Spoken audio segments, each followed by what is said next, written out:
I'm like, what? Like, what? What did he just say? What? I'm having a little sniffles. Hi, everyone. No. Mm-mm. Hi, lovelies. Now that sounds better. If this is your first time, my name is Popson Francis. I'm the founder of Women Healing Together and the CEO of DP Wellness. If you like what you're seeing in this video, there are other videos. So think about it. Subscribe, share, comment. You know what to do. If you are already a part of the WHT family, you know what? I just appreciate every single one of you. You are a part of the WHT fam. Can I just tell you how much I appreciate you? The video we did last week, the what's the latest, I'm back. The support has been overwhelming. Thank you so much. On this channel, we deal with all things women, and I help women to achieve the 4 E's. Here they are: a 1 and a 2 and a 3 and a 4. Yeah. So today I'm going to be talking about something. Let's dig in. All right, so I know I'm a little bit crazy, as you know, or as you have already figured out, but this video is going to be on a more somber tone. Something happened a few weeks ago, and I want to comment on it. And I believe that I have the scope and the perspective to comment on it because of 2 reasons. And then I'll give you the background and then I'll give my commentary. You know how it goes, all right? So 2 things. 1, I'm having a little sniffles. Okay, this is authentically me. All right, so yeah, 1, I believe I have the scope and the perspective to comment on the issue because of 2 reasons, as I said before. First, I am a survivor of childhood sexual abuse. That is something that I speak openly about, and a part of my ministry is definitely related to that. In fact, that is why Women Healing Together came about. All right. 2, I am married to a pastor. Okay, so those 2 reasons, and you'll see the importance of those 2 reasons in just a moment. Background: a few weeks ago, a pastor, I will not call his name, was preaching at his church, and he made a comment. He was talking about women submitting, and that's a whole different story. Hello, somebody. So I'm going to link a video somewhere up here, all right, where my husband actually addresses this issue. But let's move on, right? So he was there and he was preaching about submission. Wives, submit to your husband. And the sermon was okay because it was biblical and all of that. And then he made a reference, Lord have mercy, this is where things get really like scorching hot. So he made a reference to a show he saw on television, like a court something. The account he gave was that the wife was carrying her husband to court, and the allegation was that the husband raped her. And then this pastor, he made a commentary, and the commentary, I'm paraphrasing now, the commentary was, in essence, how can your husband rape you? All right, the best person to rape you would be your husband. And when it was shown to me, I'm like, what? Like, what did he just say? What? I was dumbfounded, like Michael Jackson. Speechless, speechless, that's how you make me feel. I did not know what to say because I was appalled.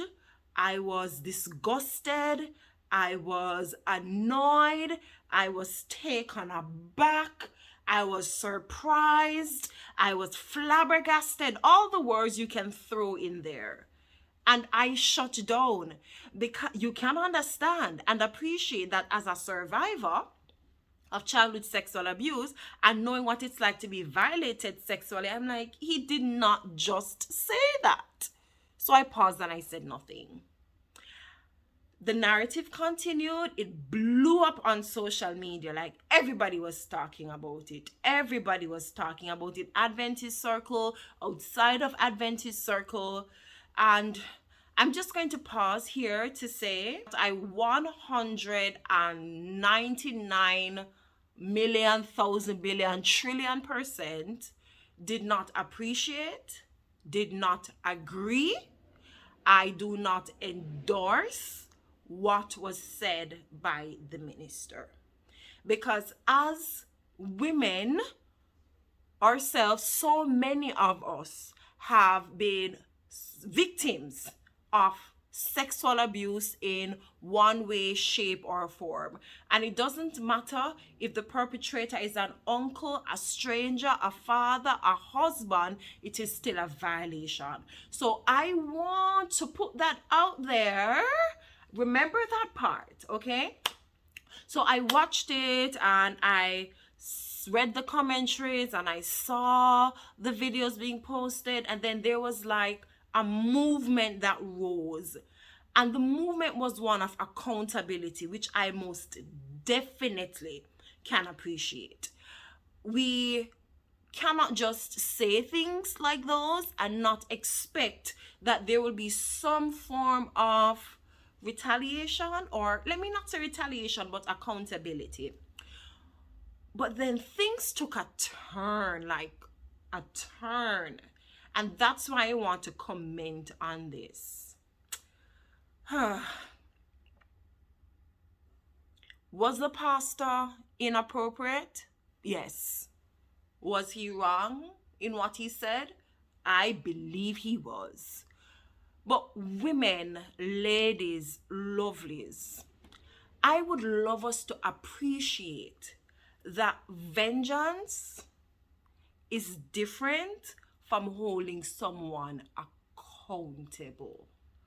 Yes, vengeance is different from holding someone accountable. And if we want vengeance and we are fueled by anger, that type of destructive anger, that does not give us healing. No, accountability plays a part in healing, but that destructive anger doesn't. And why can I say that? Because I have been there and I know. I have been angry for years. For years. And why am I saying this? Because after the pastor said what he said, there was call for him to be let go from his job. There were calls for him to apologize, and I can appreciate that. But then it went a step further. There were calls being made for him to lose his pension. There were calls being made for him never to have the opportunity to speak as a pastor or to pastor again. There were calls being made for, in a sense, to destroy the person. And here is where I give my humble 2 cents. And they may not be worth much, but I want to say it. In the preaching portion, the pastor said things that were inappropriate, wrong. I think it was appalling. I think it was disgusting, actually, for that to have been said. But to ask for him to lose his pension, for everything to be stripped, I thought and still think that that was harsh. I still believe it was harsh, because I would never want you to judge me for 10 minutes of this video and forget about the other 41 years and however many hours and minutes of my life. just said 41. I just increased my age by a decade. So what I really mean is 31. But you know, if you think I'm 41 and then I look so good as 41, then let's get back to the video. He did something that was uncalled for. He did something that was appropriate. Accountability most definitely should be high on the agenda. But to try to strip the previous years of him blessing others and pouring into others and helping others heal and bringing others to Christ, I thought that that was a little bit harsh. You know, that's what I think. Let me know what you think. I believe that as Christians and as women and even men, sometimes we find it hard to call out the sin or to call out the wrongdoing or to call out the indiscretions, right? And not dehumanize the person. And I've struggled with that myself. As human beings, I believe that we struggle with that. How can I let you know that I was disgusted by what you said, that I was appalled by what you said, that I disagree with what you said without trying to destroy you in the process? I remember being a little girl, and there was this president who was caught in the thick of it with this young lady who worked in the White House, and he denied it at first. I remember just being a little girl, and then all hell broke loose, and he came and he apologized to his people. He was a United States president, you may know his name, and he came out and he apologized to the people. Accountability was achieved, but they did not destroy him as a person, because he was then elected as the president, a second term, the president of the United States of America. Something else comes to mind. The story of Mary Magdalene in the Bible. She was obviously doing something wrong.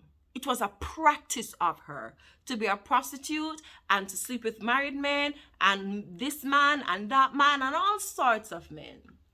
And the religious leaders brought her to Jesus and say, you know what? She needs to be stoned. And Jesus says to her, adhering to the principle of accountability, say no more. Which implies and indicates that he was saying to her, you're doing something wrong and you need to stop. But Jesus did not move to the extent of allowing them to stone her to death. I find sometimes as Christians, when our hands are caught in the cookie jar, we want to be Mary Magdalene. Please forgive me, Lord. I'm sorry for what I did. And we expect Christ to forgive us. We expect others to forgive us. But what about the moments when we are the scribes and Pharisees and somebody else is Mary Magdalene? And in this moment, I'm going to draw a parallel with that pastor being Mary Magdalene in this situation. What he said was awful. What he said, I believe, is not correct. It was just outright not satisfactory, not acceptable. But does that mean that we're supposed to destroy the human being? I don't think so. I don't think so. I don't think so. This pastor has spent 45 years in ministry. Chastise him for his moment of unacceptable behavior.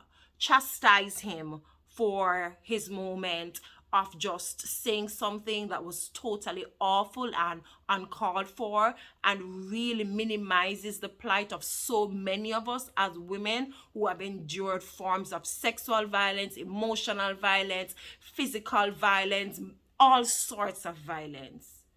Bring accountability. But remember, accountability is totally different from destroying a human being. Those are my 2 cents. Let me know what you think. Am I off?